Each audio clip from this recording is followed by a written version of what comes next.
The grinding quality or finish of the bandsaw will considerably influence the economic use of the blade.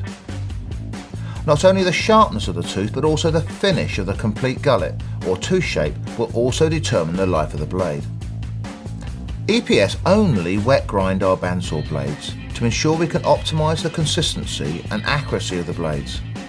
A coolant agent helps minimise the risk of crystallisation of the steel, known as martensite, that is caused due to heat build-up, which can contribute towards the blade cracking.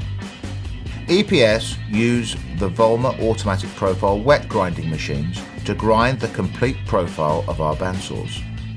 The two CNC axes enable exact grinding of the tooth shape for optimal quality, keeping accuracy within the tooth pitch.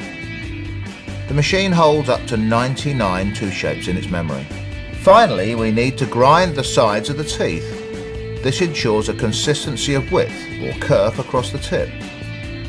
The side relief angle is optimised for clearance to enable efficient cutting. EPS use the Volmer CF100 wet grinder with a Borazon wheel to finish the side grinding of our bandsaw blades. This proven technology consistently provides an accurate finish of our blades.